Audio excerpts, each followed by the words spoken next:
Hello everyone, আসসালামু আলাইকুম। সবাই কেমন আছেন? আজকে আমি আপনাদের সাথে আবারও একটা নতুন ভিডিও নিয়ে চলে আসলাম। আজকে মূলত আমি বানাবো রসমালাই। দুপুরে খাওয়া দাওয়া করার পরে একটু শুয়ে রেস্ট নিতেছিলাম, তখনই মনে হলো যে সকালে যে দুধটা ফাটে গেছে ওইটা দিয়ে আমি একটু রসমালাই বানাই দেখি কেমন হইতে পারে।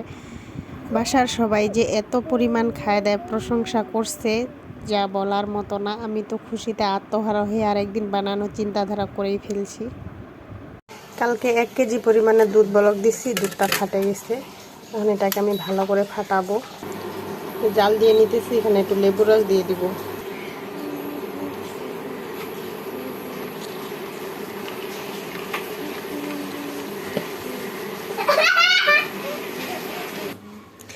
এখানে আমি দুধ ভিজা নিচ্ছি বালতিতে, যেন তাড়াতাড়ি গলে যায়।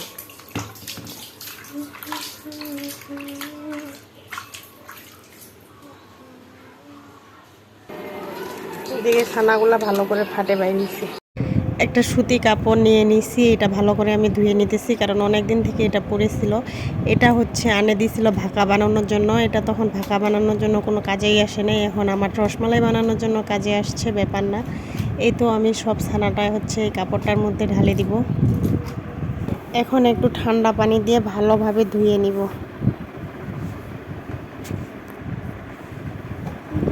আমি এমনভাবে ধুইতেছি আমার অর্ধেক ছানা চলেই গেছে, কারণ টেপের স্পিডটা এত বাড়ানো ছিল আমি খেয়ালে করি নেই।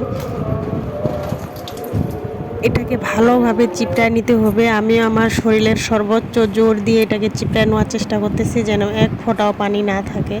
এই তো চিপটানোর পরে এতটুক বাইর হয়েছে।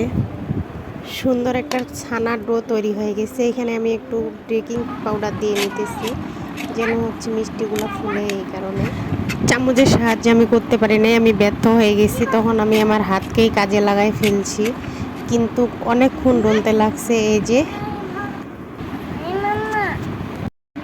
চামচ বাদ দিয়ে হাত দিয়ে করা শুরু করে দিচ্ছি, তাও হইতেছে না। এখন একটু এখানে ঘি দিয়ে দিলাম, দিয়ে ভালোভাবে নাড়াচাড়া করার চেষ্টা করতেছি।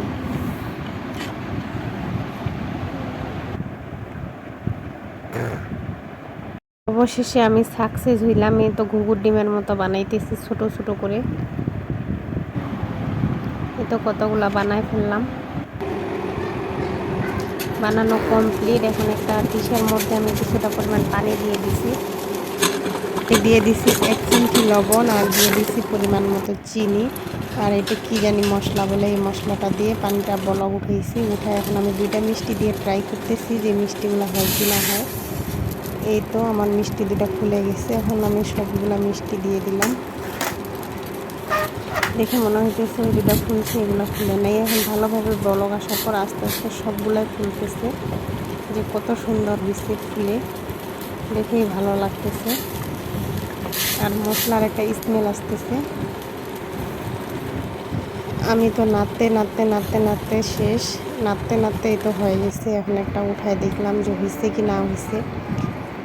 এখন নামায় রাখছি। নামায় রাখার পর আমি একটা হাত দিয়ে ট্রাই করব যে কেমন। এই যে হাত দিয়ে ট্রাই করতেছি, দেখতেছি যে না ভাঙে না, খুব ভালোভাবেই হয়ে গেছে। এখন আমি হচ্ছে একটা পাতিলে কিছুটা পরিমাণ দুধ দিয়ে ব্লক দিয়ে নিব। দুধটাকে ভালো করে নাড়াচাড়া দিয়ে নিব, দুধটা যেন নিচে লাগে না যায়, এই কারণে আমি অনেকক্ষণ সময় ধরে নাড়াচাড়া দিতেছি। এই তো দুধটা নাড়াচাড়া দেওয়ার পর আমি পরিমাণ মতো এখানে কিছুটা চিনি দিয়ে নিতেছি, কিন্তু এখানে আমি চিনিটা খুব বেশি দিয়ে ফেলছি, ওই কারণে আমার রসমালাই অতিরিক্ত মিষ্টি হয়ে গেছে। এখানে আমি গুঁড়া দুধ দিয়ে দিতেছি। গুঁড়া দুধ দেওয়ার পর একটু নাড়েচাড়ে একটু নামায় ফেললাম। এই তো আমার মিষ্টির ফাইনাল লুক। এখন এখানে আমি কিছুটা পরিমাণ বাদাম কুচি করে নিয়েছি, এটা অ্যাড করব।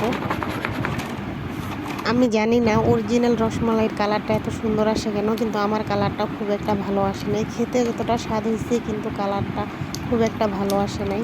আর আমি একটা জিনিস ভুল করছি, সেটা হচ্ছে যখন হচ্ছে মিষ্টির শিরাটা তৈরি করি, তখন আমার মিষ্টিটা একটু কম হয়ে গেছে, আর দুধে মিষ্টিটা বেশি হয়ে গেছে। আজকের ভিডিওটা এই পর্যন্তই। সবাই ভালো থাকবেন। আল্লাহ হাফেজ।